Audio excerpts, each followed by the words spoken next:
Okay. Kumusta kayong lahat? Ako si Uzumaki Boruto. Inagagalak ko kayong makilala.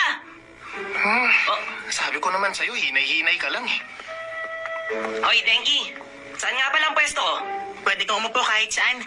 Oh, ganun ba yun? Kumusta? Kumusta?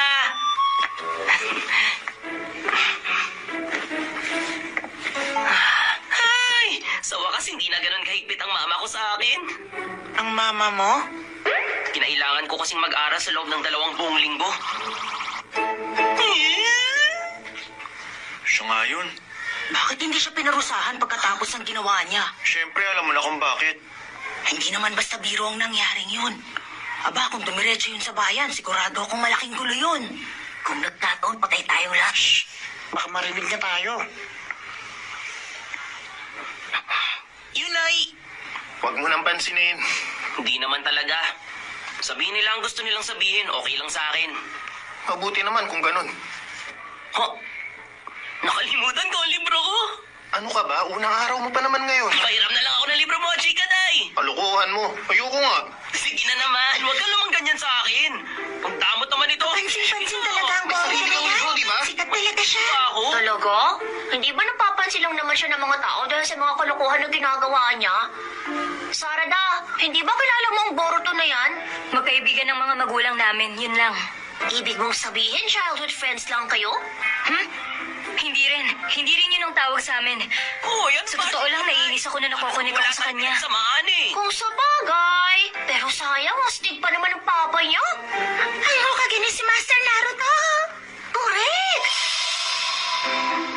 Nagiging perpektong isang tao dahil sa mga masalimuot na pinagdaanan niya sa buhay.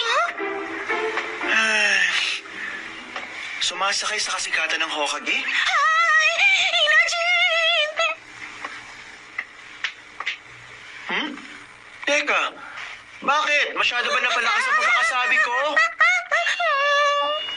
Hoy, Inojin. Bawiin mo ang sinabi mo. Pasensya na. Kung meron tinamaan, binabawi ko. Teka, bakit? Masyado ba napalakas ang pagkakasabi ko?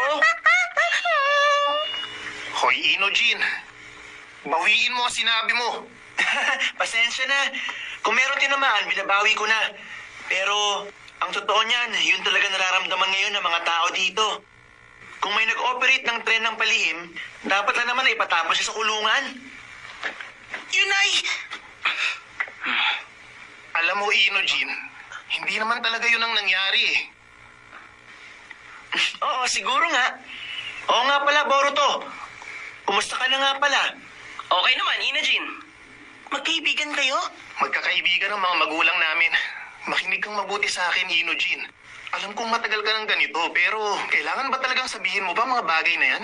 Wala naman akong balak na magsimula ng gulo. Pero parang ang mas malala pang ginawa niya ngayon eh.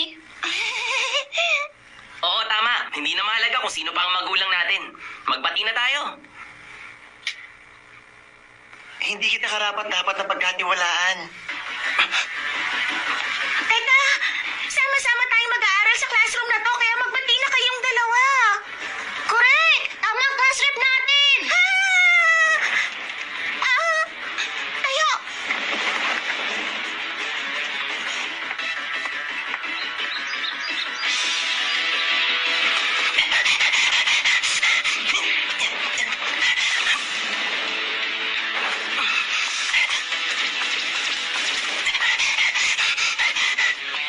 Okay, Boruto. Okay na yan. Sa wakas, tapos na nating sukatin ang pangunahing lakas at kahinaan ng lahat. Sa susunod, mag-uumpisa na tayo magsanay gamit ang mga datos na nakuha natin. Opo! Boruto! Ang galing mo talaga. Yung ginawa mo kanina, pangalawa ka sa klase natin. Ano ka mo? Hindi ako ang pinakamataas? Teka, sino naman yung iwabe na nakatalo sa akin? Wala dito yung nakakuha ng pinakamataas. Sabi niya, sayang lang daw ang oras niya na makisama sa mga baguhang tulad natin. Ha?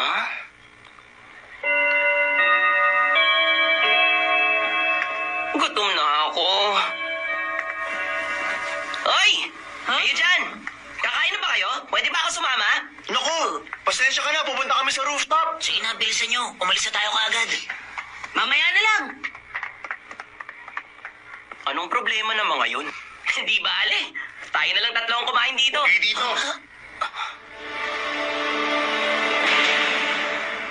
Mga istorbo. Sa ngayon ako ang gumagamit ng kwartong ito. Sino siya? Si Iwabe. Siya yung repeater na si Iwabe. Balita ko, 2 beses na siyang bumagsak sa graduation exam. Aba, senior ka pala namin. Kumusta? Masaya ako makilala ka. Huwag ka masyadong friendly sa akin. Preskong anak ng Hokage. Hindi naman importante kung kaninong anak ako eh. Alam mo ba kung anong bagay na ayaw ko? Yung mga klase ng taong tulad mo na pali-aligid sa mga lugar na pinupuntahan ko. Masakit sa mata. Yung umaasa lang sa pangalan ng tatay niya. Ibawiin mo yung mo! At bakit? Hindi nga kita dapat pinag-access ng oras. Nakakainis ka. Kung may problema ka sa akin, harapin mo ako. Kung ako sa'yo, wag na. Wag mo na siyang patulan. Kahit nga mga guro dito, humahanga sa husay ng taijutsu niya. Kung malakas pala siya, bakit siya bumagsak? Hindi ko alam.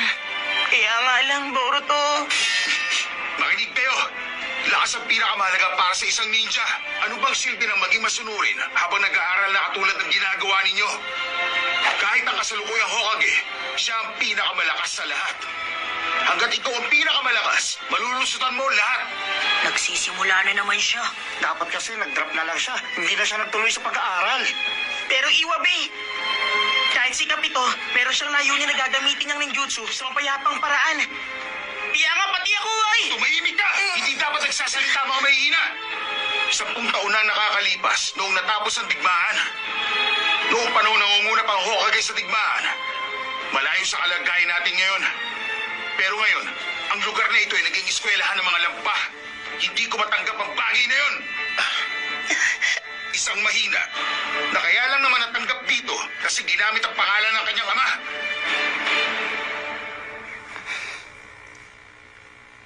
Hindi niya ginagamit ang kanyang ama. Ano? Para sabihin ko sa'yo, hindi ganun si Boruto. Napanood ko siya noon, kaya gusto ko pumasok sa eskwelahan to. Wala ka naman kasing alam. Tawag mo ah.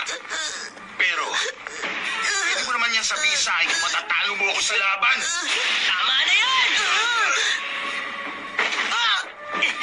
Hoy! Iwabe, ang lakas bang sinasabi mo ay yung puro